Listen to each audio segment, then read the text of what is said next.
A T-Dad's funeral. My golden girl sister mocked me for losing my boyfriend until my husband walked in.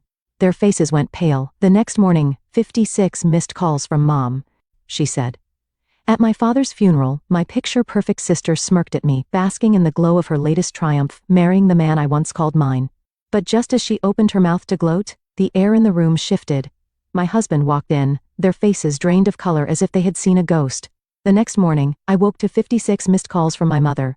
Before I take you deeper into this tale, let me thank you for your unwavering support. If at my father's funeral, my picture-perfect sister smirked at me, basking in the glow of her latest triumph, marrying the man I once called mine. But just as she opened her mouth to gloat, the air in the room shifted. My husband walked in, their faces drained of color as if they had seen a ghost. The next morning, I woke to 56 missed calls from my mother. Before I take you deeper into this tale, let me thank you for your unwavering support. If you enjoy the stories we share, please hit that subscribe button.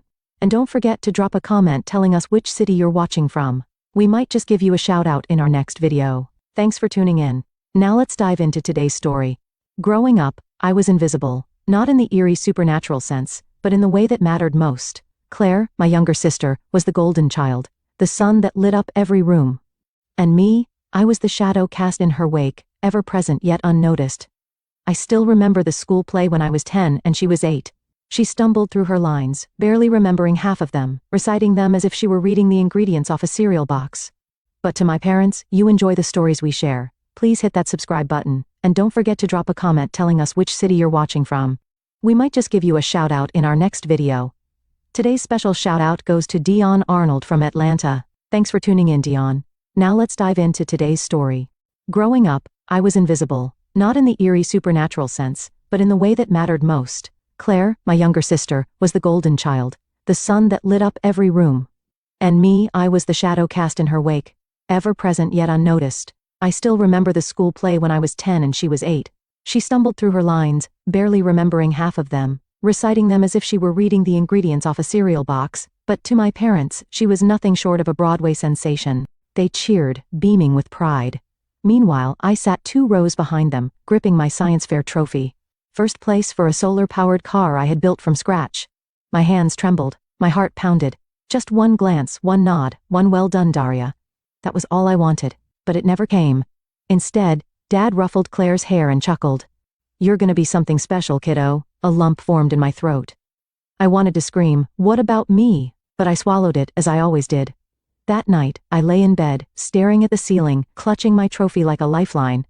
The house was quiet, but my thoughts roared. Why didn't they see me? Why was I never enough? Downstairs I heard Claire giggling, Mom's voice dripping with warmth, telling her how beautiful she had looked under the spotlight. I buried my face in my pillow, trying to block it out, but the ache remained. It always did. Years passed and in my early 20s I found something that finally felt like mine, Mark. My first real boyfriend. He had this quiet, easy laugh, the kind that settled in my chest like warmth on a cold day. When he looked at me, I felt seen, truly seen, or so I thought. Mark wasn't perfect. He forgot my birthday once, was terrible at answering texts, and sometimes got lost in his own world. But he saw me, or at least I thought he did. So I brought him to a family dinner, hoping just this once my parents would approve of something in my life. The house smelled of roasted chicken and garlic, the dining table dressed with Mom's finest plates, the ones reserved for special occasions. Claire sat across from me, her golden hair catching the candlelight, her smile sharp as a knife. Mark was beside me, his knee lightly pressing against mine, grounding me in the moment. Maybe, just maybe, things would be different this time. Maybe I wouldn't be the forgotten one. But Claire had other plans. She leaned in, her laugh too loud, too deliberate, like she was performing for an audience. Mark, you're hilarious, she gushed, locking eyes with him. I saw it. The shift. The way his cheeks colored, the way he laughed, just a little too eagerly. A knot tightened in my stomach. I knew that look. I'd seen it before. Claire flicked her hair, her voice dripping with honey, tilting her head just so. She was doing it on purpose. She always did. Claire, what are you doing? I hissed, my voice low enough to avoid attracting our parents' attention. She turned back, her smile soft and casual, flipping her hair like she was in a commercial. Relax, Daria. I'm just trying to be friendly. Don't be paranoid. Mom, Claire's flirting with Mark. That's not okay, I said, my voice shaking. She just glanced at me before sighing, exasperated, as if I were a child whining about a broken toy. Daria, don't make a fuss. Claire's just having fun. You're overreacting." She turned back to the sink washing dishes, water splashing against the china. Dad didn't even look up from his newspaper. Mark left me on a Tuesday. A miserable gray Tuesday, where rain drummed against the window, steady and relentless, like it was taunting me. He stood in the middle of my apartment, hands buried in his pockets, eyes darting everywhere but me. "Daria, I'm sorry." His voice was barely a whisper, the kind you use when you're too much of a coward to say what needs to be said. "It's Claire. She's different." Exciting. A sharp searing pain burned through my chest, but I refused to cry, not in front of him. I stared at the man who had once traced promises into my palm, who had laughed with me under streetlights, who had made me believe I was enough. "You're choosing her?" My voice cracked, barely audible. He swallowed hard and nodded. And that's when I saw it, the flicker of guilt in his eyes. But not enough. Never enough to stay. Then, just like that, he turned and walked out. The door clicked shut behind him. The rain swallowed his footsteps. I sat there, staring at the space he had just occupied, my apartment suddenly feeling too big, too empty, too quiet. The rain kept tapping against the window. Tap, tap, tap, matching the slow, painful breaking of my heart. I wanted to scream, to throw something, to make it stop. But I just sat there, hands trembling, breath shallow. And then, I thought about Claire. About her smirk. About the way she had stolen him like he was a prize she had won just to prove she could. And I thought about Mom and Dad. About how they had let her. I drove to my parents' house that night, the rain streaking across my windshield in blurry rivers, the wipers screeching against the glass. I barely remembered the drive. I only remembered the anger in my veins, the desperate hope that this time they would care. I burst through the front door, dripping wet, my chest heaving. "Mark left me for Claire," I said, my voice hoarse and shaky, desperate for anyone to respond. Mom frowned, but not at Claire, at me. "Daria, Claire deserves to be happy. Mark made his choice. You'll find someone else." That's when I knew I had to get out. The house was silent except for the steady rhythm of rain against the roof. I felt like a thief slipping away from a life that had never really been mine. I left a note on the kitchen table, the ink smudged where my hand had trembled. "I'm gone. Don't call." The drive to the city was a blur of headlights slicing through darkness, rain streaking down the windshield like the world was melting away behind me. My new apartment was small, the walls thin enough to hear my neighbors' arguments, the floor groaning under every step. But it was mine. I found a job at a diner, balancing plates with shaky hands, my apron forever stained with spilled coffee. The scent of grease clung to my clothes and the customers were impatient, their tips barely enough to scrape by. But none of it mattered. I was free. I started therapy too. Linda, my therapist, had a voice like a lullaby. Soft, steady, safe. For the first time in my life, I felt like I could exhale. "Daria," she said one day, her tone gentle but firm. "You're not invisible. You're just finally learning to see yourself." I wanted to believe her. At first I didn't. But I kept coming back. We talked about Mom, about Dad, about Claire, about the prison I had lived in for so long that I hadn't even realized the door had always been unlocked. "You're allowed to be angry," Linda told me, her gaze warm, unwavering. "You're allowed to feel." And I did. I felt everything. The rage, the grief, the loss, but also something new. Something that felt a little like hope. One night, I picked up my camera again. The lens was dusty, the grip unfamiliar in my hands, but the weight of it was grounding. I stepped to my window, aimed it at the skyline. Jagged and bright, the city lights blurred by the rain. Glick. It felt right. I started taking more photos.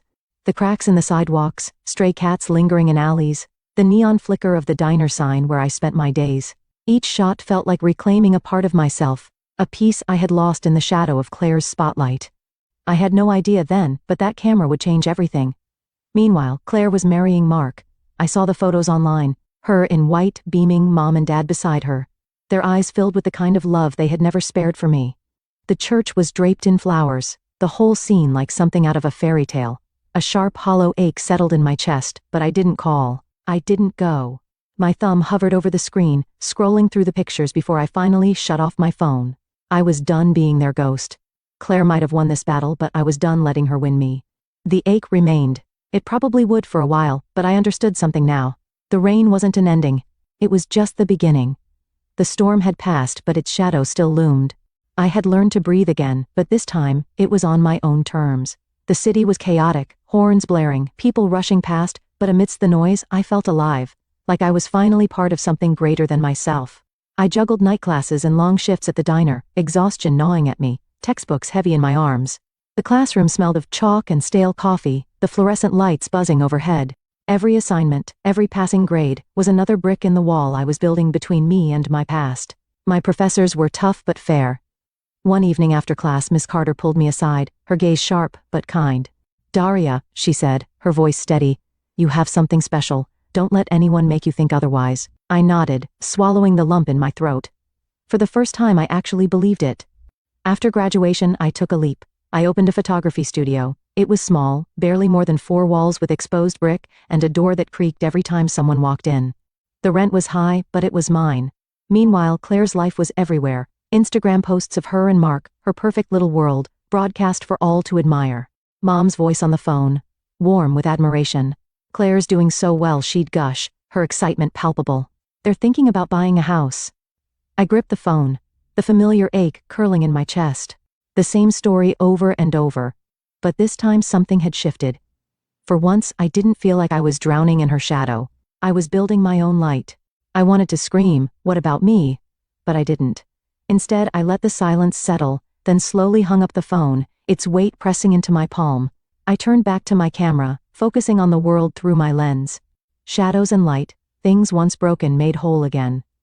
At dawn, I captured the quiet of the city waking up, the diner's neon sign flickering against the pale sky, steam curling from coffee cups as the first customers arrived. Each shot was a reflection of me, another fragment I was reclaiming. Daniel noticed. "You're different when you shoot," he murmured one night watching me edit photos, the glow of the laptop illuminating my face.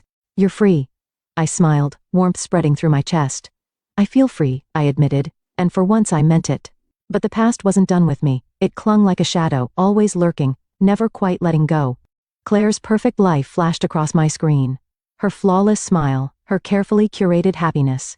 Mom's comments, overflowing with heart emojis and endless praise, felt like tiny needles beneath my skin, but I refused to let it win. I kept shooting, kept building, kept breathing. One night, Daniel took me to a rooftop. The city sprawled beneath us, lights blinking like stars trapped in glass. The air was crisp, carrying the scent of rain that hadn't yet fallen. He kissed me, slow and certain, like he'd known forever that this moment would come. And for the first time in years, I felt it, a spark, a warmth, a future. "I love you," he said, his voice steady, unshaken. I froze, my heart hammering against my ribs. "I love you too," I whispered. And I meant that too. But fear crept in, threading itself between the syllables. Fear of losing him. Fear of fading into the background again. I didn't know it then, but the light was about to find me. And the shadows, they were about to grow darker. Claire's perfect world was cracking. I told myself I didn't care, but I did. Late one night, my phone rang. Lydia, my cousin. Her voice was tight, like she was holding something back. "Daria, I need to tell you something," she said, static crackling through the line. "Claire's been talking about you, saying you abandoned the family." I exhaled, leaning against the kitchen counter, the scent of coffee lingering in the air. "Let her," I said, my voice even. "I'm done." But Lydia wasn't. "She's not okay, Daria. Her marriage is falling apart." I gripped the phone tighter, my pulse quickening.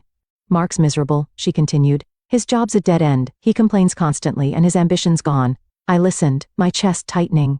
"And Claire?" Lydia hesitated, then sighed. "She's Claire, but worse. She's snapping at people. She's bored, restless, her charms slipping like a bad disguise." Then her voice dropped, almost hesitant. "She's mean now, Daria. She yells at waiters, rolls her eyes at Mom." I said nothing, letting the words sink in. Claire had stolen everything from me, and now she was losing it all. "It's like she's angry at the world." I nodded, though Lydia couldn't see me. I knew that version of Claire, the one who had always gotten what she wanted, the one who had taken Mark like he was a trophy meant for her hands alone. But now, the shine had worn off and she had no idea how to polish it back to perfection. Mom and Dad still worshipped her, of course. Lydia told me about the family gatherings, how their voices carried through the room, their smiles stretched wide as they bragged. "Claire is doing so well," Mom would say, her eyes glowing. "She has it all." But Lydia saw through it. "They're blind," she said, bitterness threading through her voice. "They never saw her, and they never saw you." The words landed hard, not because they hurt but because they were true. The ache I felt wasn't for Claire. It was for the girl I used to be. The one who had spent years clawing for their love, for their attention, for just the smallest scrap of pride. I thought about that science fair trophy gathering dust, about all the dinners where I was invisible, about the nights I had cried myself to sleep wondering why I was never enough. I thought about Mark, the way he had looked at Claire, the way the rain had blurred my world the night he left, and then I realized I wasn't that girl anymore. Lydia and I started talking more after that. She had her own wounds. Her parents pushed her relentlessly, always comparing her to Claire, always demanding more. "We're the invisible ones," she said with a short laugh. But there was no humor in it. It wasn't funny. It was tragic. But it also made me realize something. I wasn't alone. For the first time in my life I had an ally, a real one. Someone who understood, who saw me in a way my parents never had. We met for coffee in a small cafe that smelled of fresh muffins and cinnamon. She told me about her job, her dreams, her fears. "I want to leave too," she admitted one day, voice barely above a whisper, "but I'm scared." I reached across the table, taking her hands, squeezing it tight. "You can do it," I told her. "You're stronger than you think." And I meant it. Meanwhile, Claire's world kept unraveling. Lydia fed me pieces of it like breadcrumbs, each one painting a clearer picture of the cracks forming beneath the surface. Mark came home late more often, his tie loose, his eyes wary. "He's drinking more," Lydia said one evening. Her voice hushed. Claire, on the other hand, was spending like money grew on trees, designer bags, spa days, luxurious trips they couldn't afford. I pictured it. Claire draped in the perfect dress, her hair done just so, her smile bright enough to fool everyone. But beneath it all, the cracks, the insecurity, the slow, creeping decay. I told myself I didn't care. But I did. Not for her victim, for the girl I used to be, the one who had lost everything to Claire. The difference now? I wasn't the one losing anymore. Daniel noticed before I even said a word. "You're quiet," he murmured one night, his voice soft as the TV flickered in the dark. He sat next to me on the couch, his warmth grounding me. "Lydia told me about Claire," I admitted, my voice barely above a whisper. "Her life's falling apart." He nodded, his gaze steady. "And how does that make you feel?" I thought about it, the weight of his question pressing down on me. Did I feel satisfied, vindicated, hollow? "I don't know," I said finally. Angry, sad, relieved. Daniel kissed my forehead, his lips warm, reassuring. "You don't have to feel anything," he murmured. "You don't owe her that." And he was right. I didn't. But that didn't mean the past had loosened its grip. It clung to me, lurking just beneath the surface. Her gleaming smile, her carefully curated life. Every time I saw Mom's comments, bursting with heart emojis and pride as if nothing had ever been wrong, it still stung. But I refused to let it consume me, so I kept going, kept shooting, kept building, kept breathing. Late at night I wandered the city with my camera, capturing the way the empty streets glowed under neon lights, the way shadows stretched long in alleyways. Every photo felt like another piece of myself reclaimed. I didn't know it then, but I'd need that strength soon because my father was about to die. And everything was about to change. The news hit like a blow I hadn't seen coming. Lydia called late one evening, her voice shaky, the static on the line making it sound even more unreal. "Daria," she said, her words cutting through the silence like glass. "Uncle Robert's gone." I gripped the phone tighter. "What?" "Heart attack. The funeral's next week." I sat there, staring at my camera resting on the coffee table, my hands trembling. The air in the room thickened, pressing down on me, trapping me in a space that felt suddenly too small. I felt the weight of it, grief, guilt, something else I couldn't name. Hadn't seen Dad in years, had barely spoken to him beyond those cold obligatory phone calls filled with silence stretched too thin, and now he was gone. Daniel watched me carefully, waiting. "Should I go?" I finally asked, my voice raw, my chest tight.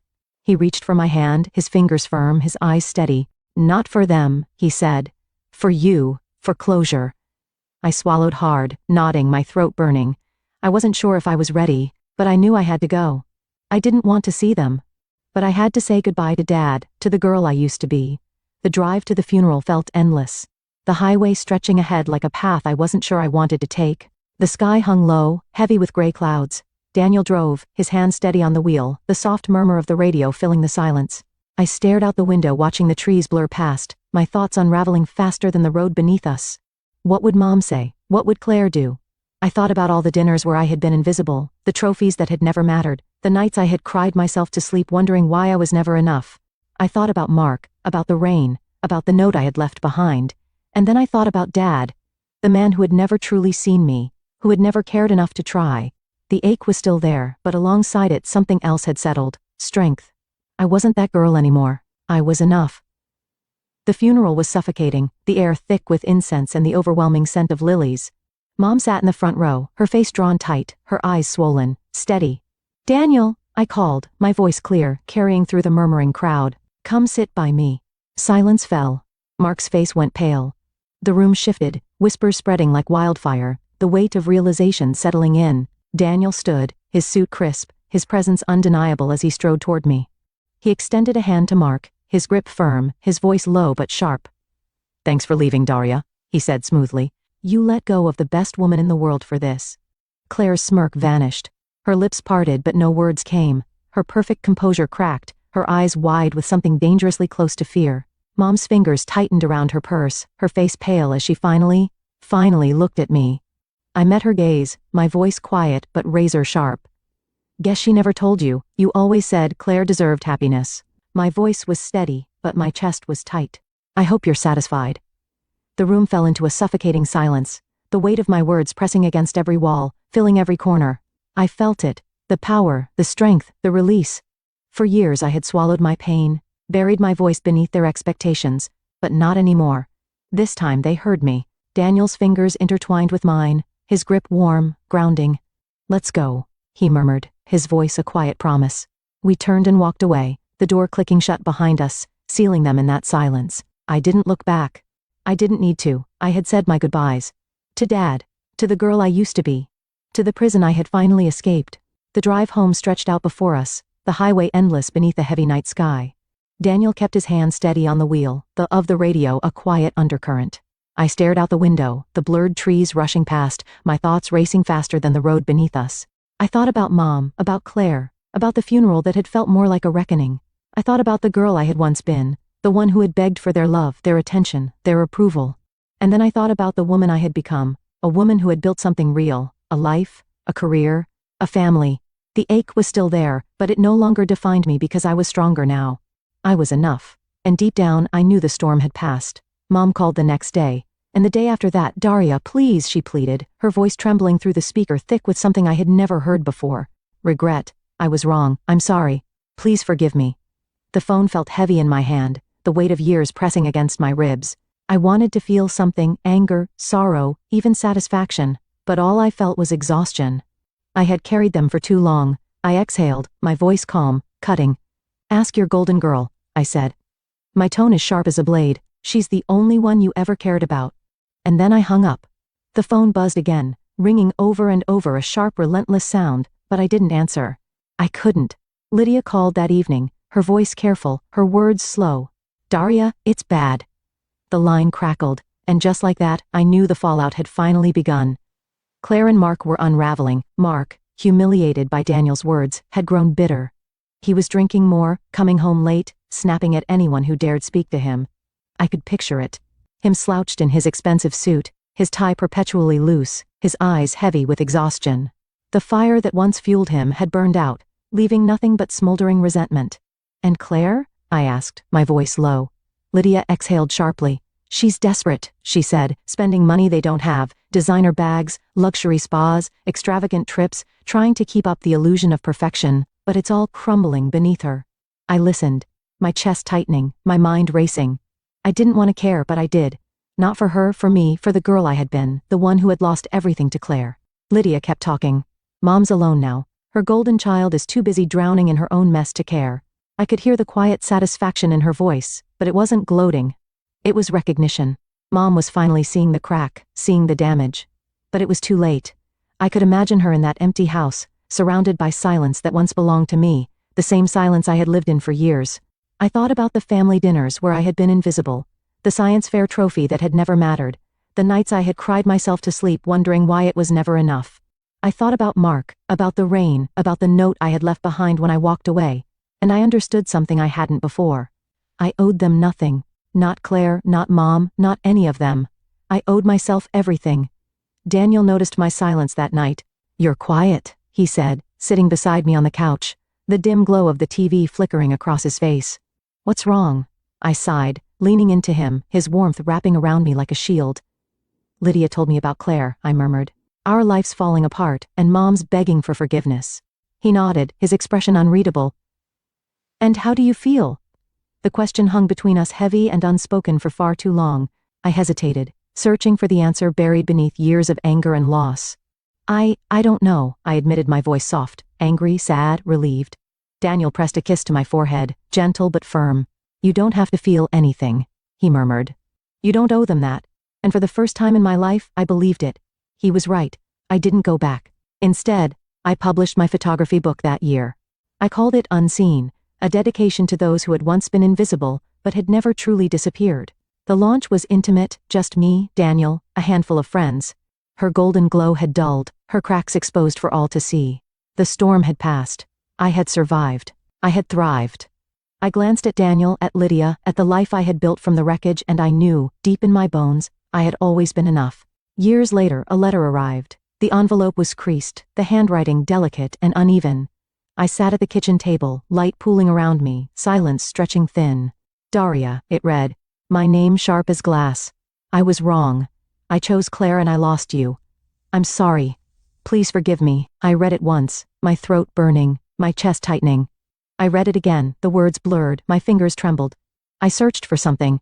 Guilt, sorrow, longing, but all I felt was exhaustion. I had carried their weight for too long. I set the letter down, the paper cold beneath my fingertips. I didn't cry. I didn't call. Because forgiveness doesn't always mean fixing what's broken. Sometimes it means letting go. And I did. That night my latest exhibition opened. I stood by the gallery wall, surrounded by my work, shadows and light, fractures made whole. The air hummed with conversation, the scent of wine and perfume drifting through the room. Daniel stood beside me, his hand warm in mine, his smile steady. Lydia laughed with a client, her voice rich, her eyes bright. My family. The ones who had truly seen me. I paused in front of a photograph, an image of myself as a child, a quiet girl, hopeful yet hesitant, tucked into the shadows, her wide eyes searching, her smile uncertain. I studied her, remembering what it felt like to be small, to be overlooked, and then I smiled. You're not invisible anymore, I whispered, warmth spreading through my chest. I thought about the road I had traveled, the pain, the struggle, the resilience. I remembered the science fair, Mark, the ray. I thought of Claire, of Mom, of the cage I had once been trapped in. I recalled the diner, the camera in my hands, the day I met Daniel, the foundation we built, the kids we lifted up, the lives we had changed. And it hit me. I had stepped out of Claire's shadow, out of Mom's grasp. I had found my light, and this time it was mine. The room was still, the air thick with something unspoken, and I felt it. Power, strength, freedom. I turned to Daniel, to Lydia, to the life I had created from the ashes of the past, and I knew, without a doubt, I had always been enough. The storm had passed, and I had come out stronger. Thanks for listening. If you enjoyed this story, give it a thumbs up. It helps others find it too. Don't forget to subscribe and hit the bell for more stories like this, and drop a comment. I'd love to hear your thoughts. See you in the next one.